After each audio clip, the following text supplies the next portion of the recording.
Good morning to all present here. So திருக்குறளோடு ஆரம்பிக்கிறேன். கல்லாதவரின் கடையாயினும் கற்றார்முன் இல்லாத நீரமையது இல் அப்படின்னு சொல்கிறாங்க. A lack of learning shows even in the smallest thing. Mechanical engineers don't just imagine, they finish what they imagine with their own hands, and that completion is what separates a dreamer from a creator. சரிங்களா sir? ஏதோ கிரியேட்டர்ன்றீங்க, ஏதோ சொல்கிறீங்க. கவிஞர்கள் கற்பனையை செய்கின்றார்கள், ஆனால் பொறியாளர்கள் அந்த கற்பனையை தொட்டுணரும் பொருளாக மாற்றுகின்றனர் இல்லை? ஸோ மெக்கானிக்கல் மற்ற இன்ஜினியர்ஸ்க்கு இல்லாத ஒரு ஸ்பெஷாலிட்டி என்னன்னா, அஃப்கோர்ஸ் அந்த ப்ராடக்டை ரைட் ஃப்ரம் த ஸ்க்ராட்ச், ஒரு உலோகத்தை நம்ம ஒரு ப்ராடக்டை ஒரு ஓராக வாங்கி அந்த ஓரை அதை உருக்கி அதை உருக்குனதுக்கப்புறம் ஒரு ப்ராடக்டாக நம்ம இணைச்சி மேனுஃபேக்சரிங் பண்ணி அந்த மேனுஃபேக்சரிங் பண்ணி அந்த காம்பனண்ட்டை நம்மளை கையில் நம்ம தொட்டு பார்த்து அதை ஃபீல் பண்ணி அதை டச் பண்ணி நம்ம பார்க்குறோம் பார்த்தியா? இந்த ஒரு ஆப்பர்ச்சுனிட்டி நிறைய இன்ஜினியர்ஸ் கிட்ட கிடையாது. சரிங்களா? thousands and 10,000 ப்ரோக்ராம்ஸ் எழுதுகிறாங்க. பட் அந்த ப்ரோக்ராம் அவங்க ஃபீல் பண்ண முடியுமா அப்படின்றது கிடையாது. ஃபைனலாக அந்த ப்ரோக்ராம் ஒரு ப்ராடக்டாக தான் போக போகுது. ஆனால் மெக்கானிக்கல் இன்ஜினியர் அப்படி கிடையாது. ஒரு டிசைன் ஆகட்டும், ஒரு ப்ராடக்ட் இல்லையா, ஒரு இன்ஜினில் ஒரு சின்ன ஒரு கியூபிக் சென்டிமீட்டர் ஒரு சின்ன ஒரு கார்பரேட்டராக இருந்தாங்க. அந்த கார்பரேட்டரை நம்மளால் தொட்டு பார்க்க முடியும். சரியா? ஃபீல் பண்ண முடியும். பிஸ்டன் எப்படி இருக்கும் அப்படின்றத நம்மளால் ஃபீல் பண்ண முடியும். நம்ம ஒரு இன்ஜின் சிலிண்டர் எப்படி இருக்கும்ன்றதை நம்மளால் பார்க்க முடியும்.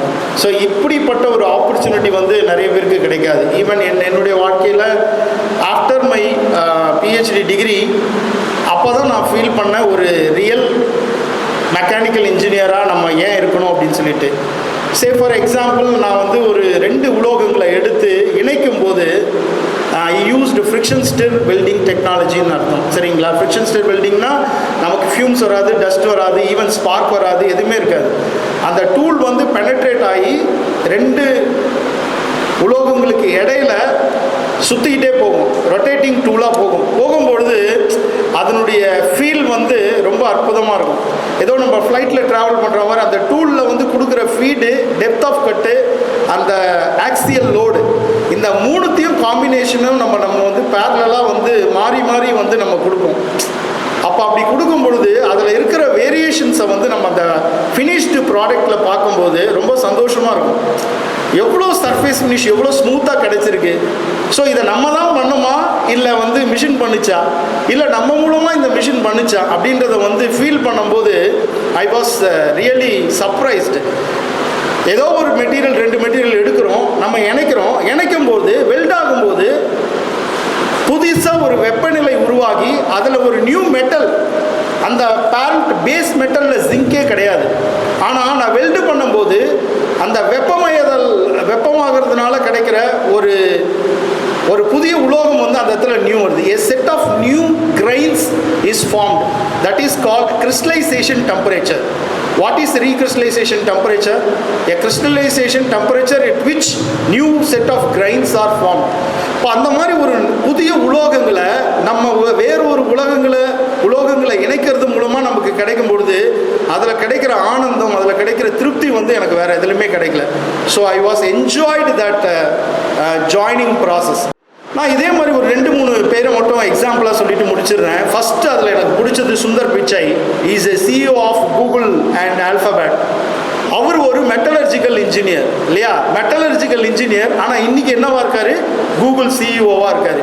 நான் நினைக்கிறேன் இந்த மெட்டலில் இணைக்கிறவங்க எல்லாருமே ஒரு பெரிய ஆளாக ஆகிட்டே இருக்காங்கன்னு நினைக்கிறேன். நிறைய மெட்டலர்ஜிஸ்ட், ஏன்னா அங்கே ஒரு புது ஐடியாஸ் அண்ட் புது invention not only in metallurgy, எல்லா ஃபீல்டுலையுமே கிடைக்கும். பட் இதில் பாருங்கள், அவர் he studied metallurgical engineering at IIT Kharagpur. He is dealing with how metals behave under stress and heat. இல்லை, மனுஷங்களுக்கு இருக்கிற ஹீட்டையும் ஸ்ட்ரெஸ்ஸும் இன்றைக்கி குறைச்சிட்டு இருக்காரு.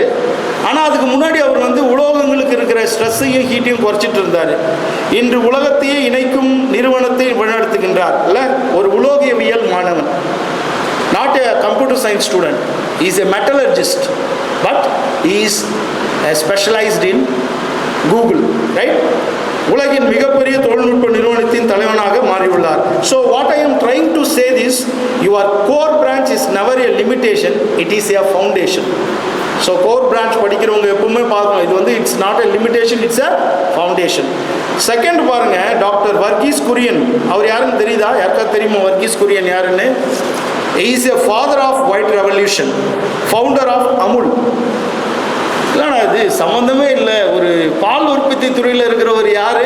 Mechanical engineer. Is a mechanical engineering from college of engineering Guindy, right here in Tamil Nadu, and later a master specialization in metallurgy. Understand the word metallurgy. இன்னைக்கு material science and மெட்டலர்ஜியை வந்து நிறைய இடத்துல ஸ்கிப் பண்ணுறாங்க. பட் அது எவ்வளோ இம்பார்ட்டன்றது நீங்கள் பார்ப்பீங்க. And he did it in Michigan state university. அதில் நான் என்ன சொல்ல வரேன்னா, அவர் வந்து என்ன சொல்கிறாருன்னா, எருமை பாலிலிருந்து பால் தூள் தயாரிக்க முடியாது.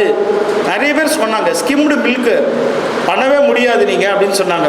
மில்க் பவுடரை வந்து ஸ்கிம்டு மில்க்லேருந்து கொண்டு வர முடியாது. But he changed. அவர் தன் பொறியியல் அறிவால் அதை சாத்தியமாக்கினார்.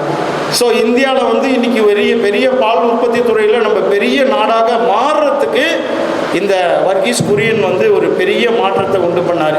இது யாருன்னா, கிட்டத்தட்ட is a mechanical engineering. What I am trying to say is, from this message, real engineering doesn't just build machines, it transforms the lives of many millions. அதை நீங்கள் யோசிக்கணும். மூணாவதாக நான் வந்து ஒருத்தரை சொல்லிட்டு முடிக்கலாம்னு நினைக்கிறேன். அவர் யாருன்னு உங்களுக்கு தெரியும். நம்ம எல்லாம் அவருடைய அரங்கத்தில் தான் உட்காந்துருக்கோம். Doctor APJ Abdul Kalam, missile man of India. He is the 11th president of India. He studied aerospace engineering at Madras Institute of Technology, MIT, Chennai, a field built on core mechanical engineering principle. So அக்னி, பிருத்திவி போன்ற மிசைலை அவர் கையால் உருவாக்கி அந்த ஏவுகணையை வந்து நம்ம இந்தியாவில் வெற்றிகரமாக சோதித்த ஒரு பச்சை தமிழன். இல்லை, ராமேஸ்வரத்திலிருந்து ஒரு படகு தயாரிக்கும் எளிய குடும்பத்தில் பிறந்து அக்னி, பிருத்திவி ஏவுகணைகளை தன் கைகளால் வடிவமைத்து இறுதியில் இந்தியாவின் குடியரசுத் தலைவர் பதவி வரை சென்றார். ஸோ இது நம்மளுடைய தமிழ்நாட்டுக்கு, நம்முடைய மண்ணுக்கு மிகப்பெரிய பெருமை. இதெல்லாம் எதுக்காக சொல்ல வரேன்னா, ஒரு mechanical இன்ஜினியரால் he can think something different.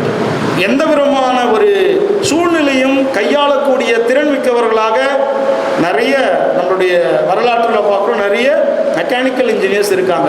அதனால நான் மெசேஜ் ஃப்ரம் த ஸ்டூடெண்ட்ஸ் என்ன சொல்ல வரேன்னா, from a small coastal town in Tamil Nadu to Rashtrapati Bhavan, the distance is only as far as your discipline and dreams.